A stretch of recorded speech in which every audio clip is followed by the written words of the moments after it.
part-2 श्लोक number 15 परिणामतां संस्कार दुःखैर् गुणवृत्ति विरोधाश्च दुःखमेव सर्वं विवेकेनः. To the discriminating, all is at it were painful on account of everything, bringing pain either as consequence or as anticipation of loss of happiness or as fresh craving arises from impressions of happiness and also as counteraction of qualities. Commentary on Sri Patanjali Yoga Sutra by Swami Vivekananda. The yogis say that the man who has discriminating powers, the man of good sense, sees through all that are called pleasure and pain and knows that they come to all and that one follows and melts into the other. He sees that man follows an ignis fatuus all their lives and never succeed in fulfilling their desires. The great king Yudhishthira once said that the most wonderful thing in life is that every moment we see people dying around us and yet we think we shall never die. Surrounded by fools on every side, we think we are the only exceptions, the only learned man, surrounded by all sorts of experiences of fickleness. We think our love is the only lasting love. How can that be? Even love is selfish, and the yogi says that in the end we shall find that even the love of husbands and wives and children and friends slowly decays. Decadence seizes everything in this life. It is only when everything, even love, fails that with the flesh man finds out how vain, how dreamlike is this world, then he catches a glimpse of vairagya, catches a glimpse of the beyond. It is only by giving up this world that the other comes, never through holding on to this one. Never yet was there a great soul who had not to reject sense pleasures and enjoyments to acquire his greatness. The cause of misery is the clash between the different focuses of nature, one dragging one way and another dragging another, rendering permanent happiness impossible. Part-2 Shlok number 16 Heyam Dukkham Nagatam. The misery which is not yet come is to be avoided. Commentary on Sri Patanjali Yoga Sutra by Swami Vivekananda. Some karma we have worked out already, some we are working out now in the present, and some are waiting to bear fruit in the future.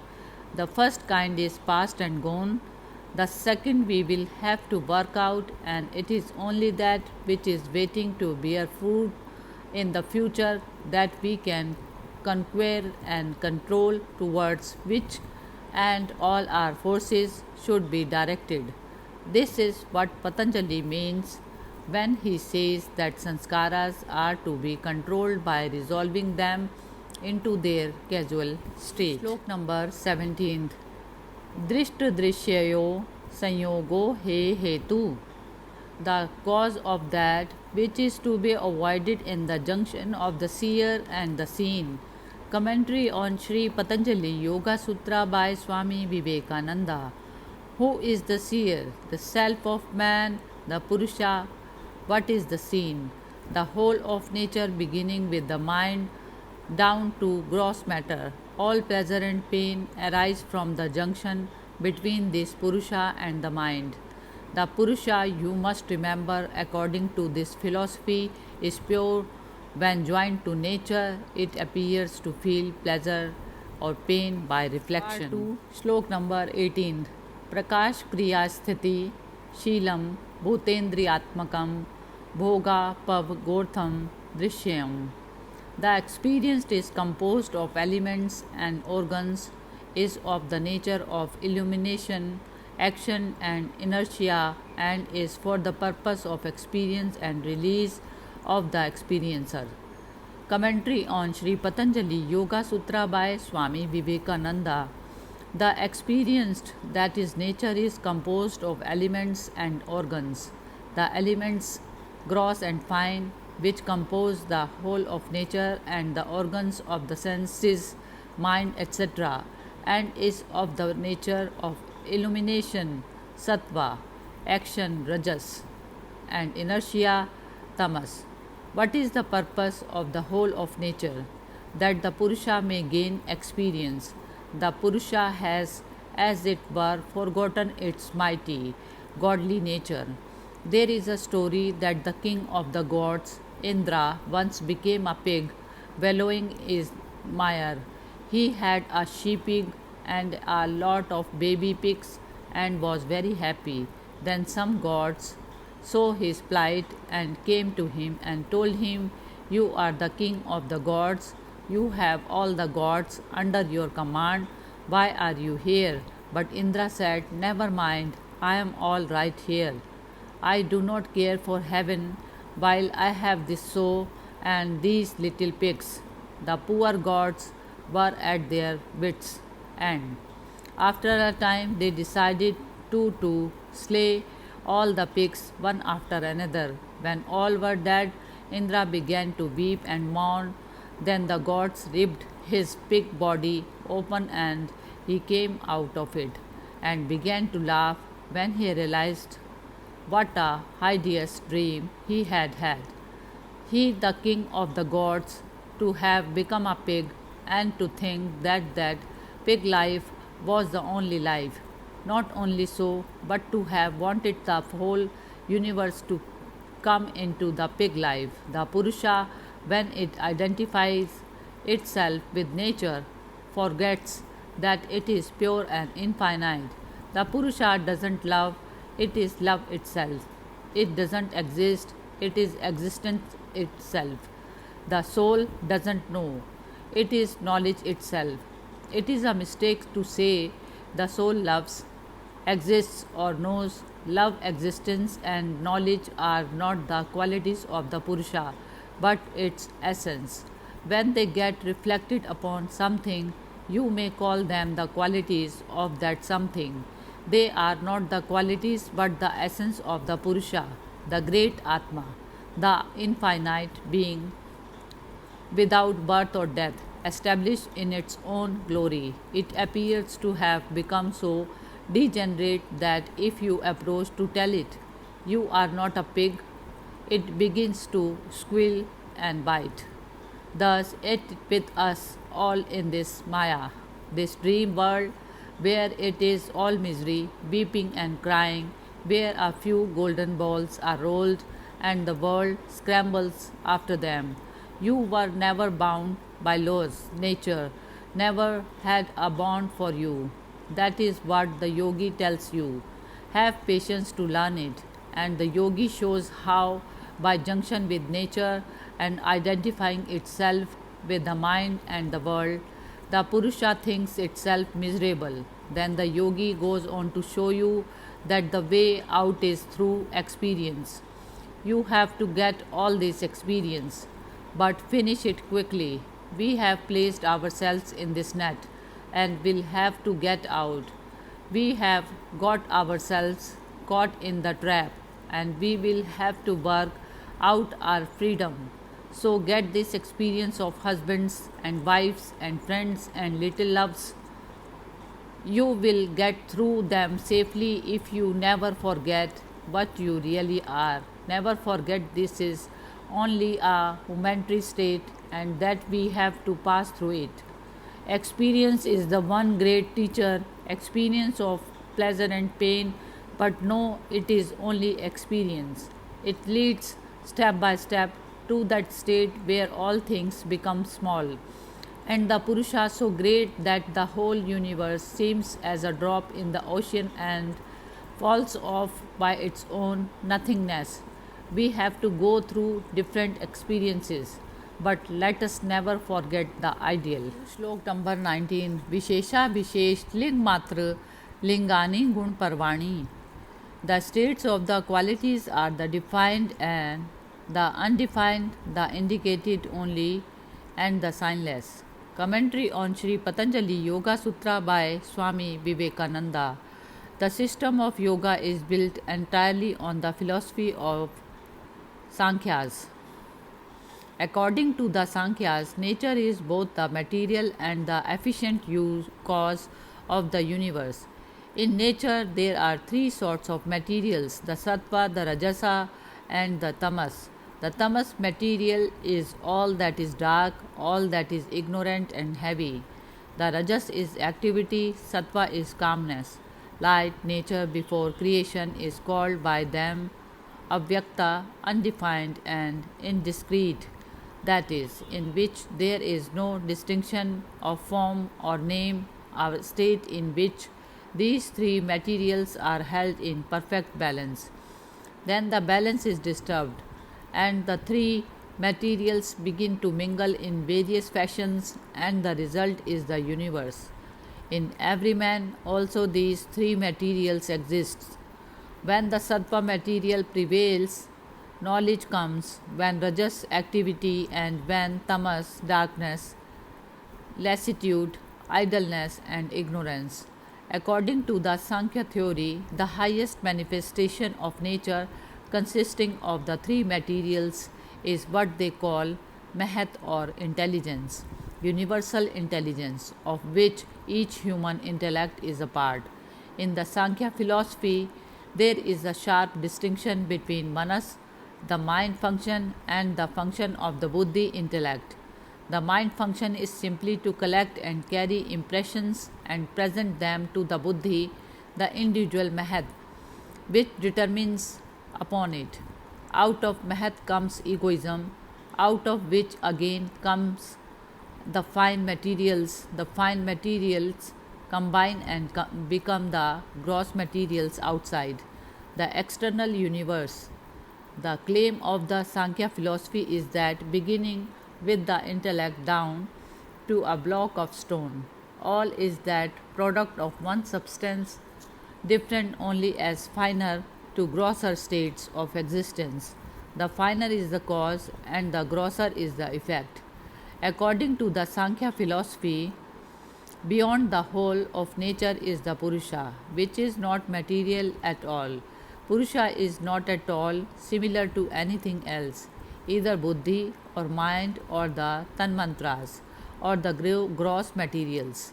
It is not akin to any one of these. It is entirely separate, entirely different in its nature, and from this they argue that the Purusha must be immortal, because it is not the result of combination.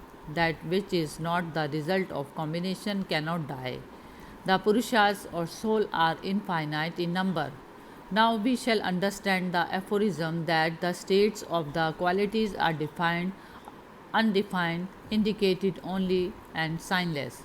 By the defined are meant the gross elements which we can sense; by the undefined are meant the very fine materials, the tanmantras, which cannot be sensed by ordinary man. If you practice yoga, however, says Patanjali, after a while your perceptions will become so fine that you will actually see the tanmantras. For instance, you have heard how every man has a certain light about him. Every living being emits a certain light, and this, he says, can be seen by the yogi. We do not all see it, but we all throw out these tanmantras, just as a flower continuously sends out fine particles which enable us to smell it. Every day of our lives we throw out a mass of good or evil, and everywhere we go the atmosphere is full of these materials. This is how there came to the human mind unconsciously the idea of building temples and churches. Why should man build churches in which to worship God? Why not worship Him anywhere? Even if he did not know the reason, man found that the place where people worshipped God became full of good tanmantras. Every day people go there, and the more they go, the holier they get. and the holier that place become. If any man who has not much sattva in him goes there, the place will influence him and arouse his sattva quality. Here, therefore, is the significance of all temples and holy places. But you must remember that their holiness depends on holy people congregating there. The difficulty with man is that he forgets the original meaning and puts the cart before the horse. It was man who made these places holy, and then the effect became the cause and made man holy. If the wicked only were to go there, it would become as bad as any other place. It is not the building but the people that make a church, and that is what we always forget. That is why sages and holy persons who have much of this sattva quality can send it out and exert a tremendous influence day and night on their surroundings. A man may become so pure that his purity will become tangible. Whosoever comes in contact with him becomes pure. Next, the indicated only means the buddhi, the intellect. The indicated only is the first manifestation of nature, from it all other manifestations proceed. The last is the signless. There seems to be a great difference between modern science and all religions at this point. Every religion has the idea that the universe comes out of intelligence, the theory of God taking it in its psychological significance. Apart from all ideas of personality, is that intelligence is first in the order of creation, and that out of intelligence comes what we call gross matter. Modern philosophers say that intelligence is the last to come. They say the unintelligent things slowly evolve into animals and form animals into man. They claim that instead of everything coming out of intelligence, intelligence itself is the last to come. Both the religious and the scientific statements, through seeming directly opposed to each other, are true. Take an infinite series A, B, A, B, A, B, etc. The question is which is first, A or B? If you take the series as A, B, you will say that A is first, but if you take it as B, A, you will say that B is first. It depends upon the way we look at it. Intelligence undergoes modification and becomes the gross matter. This again merges into intelligence, and thus the process goes on. The Sankhyas and the other religionists put intelligence first, and the series becomes intelligence, then matter. The scientific man puts his finger on matter and say matter then intelligence. They both indicate the same chain. Indian philosophy, however, goes beyond both intelligence and matter and finds a Purusha or self which is beyond intelligence, or which intelligence is but the borrowed light. Part 2, Shlok number 20. दृष्टा दृशि मात्रः शुद्धोऽपि प्रत्ययानुपश्य. The seer is intelligence only, and though pure, sees through the colouring of the intellect. Commentary on Sri Patanjali Yoga Sutra by Swami Vivekananda. This is again Sankhya philosophy. We have seen from the same philosophy that from the lowest form up to intelligence, all is nature. Beyond nature are Purusha, souls, which have no qualities.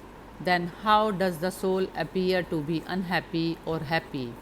By reflection, if a red flower is put near a piece of pure crystal, the crystal appears to be red.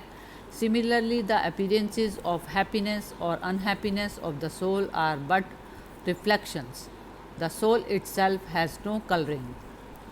The soul is separate from nature. Nature is one thing, soul another, eternally separate. The Sankhya's say that intelligence is compound, that it grows and wanes, that is changes, such as the body changes, and that is nature is nearly the same as that of the body. As a fingernail is to the body, so is body to intelligence. The nail is a part of the body, but it can be pared off hundreds of times and the body will still last. Similarly, the intelligence lasts eons. While this body can be pared off, thrown off, yet intelligence cannot be immortal because it changes, growing and waning. Anything that changes cannot be immortal. Certainly, intelligence is manufactured, and that very fact shows us that there must be something beyond that. It cannot be free. Everything connected with matters is in nature and therefore bound forever. Who is free? The free must certainly be beyond cause and effect. If you say that the idea of freedom is a delusion, I shall say that the idea of bondage is also a delusion. Two facts come into our consciousness and stand or fall with each other. These are our notions of bondage and freedom. If we want to go through a wall and our head bumps against that wall, we see we are limited by that wall. At the same time, we found our willpower and think we can direct our will everywhere. At every step, these contradictory ideas come to us. We have to believe that we are free, yet every moment we find we are not free. If one idea is a delusion, the other is also a delusion, and if one is true, the other is also true, because both stand upon the same basis, consciousness. The yogi says both are true, that we are bound so far as intelligence goes, that we are free so far as the soul is concerned. It is the real nature of man, the soul, the Purusha, which is beyond all law of causations. Its freedom is percolating through layers of matter in various forms, intelligence, mind, etc. It is its light which is shining through all. Intelligence has no light of its own. Each organ has a particular center in the brain. It is not that all the organs have one center, each organ is separate. Why do all perceptions harmonize? Where do they get their unity? If it were in the brain, it would be necessary for all the organs, the eyes, the nose, the ears, etc., to have one center only, while we know for certain that there are different centers for each. Both a man can see and hear at the same time, so a unity must be there at the back of intelligence. Intelligence is connected with the brain, but behind intelligence even stands the Purusha, the unit where all different sensations and perceptions join and become one. The soul itself is the center where all the different perceptions coverage and become unified. That soul is free, and it is its freedom that tells you every moment that you are free, but you mistake and mingle that freedom every moment with intelligence and mind. You try to attribute that freedom to the intelligence and immediately find that intelligence is not free. You attribute that freedom is to the body, and immediately nature tells you that you are again mistaken. That is why there is this mingled sense of freedom and bondage at the same time. The yogi analyzes both what is free and what is bound, and his ignorance vanishes. He finds that the Purusha is free, is the essence of that knowledge which, coming through the buddhi, becomes intelligence and as such is bound.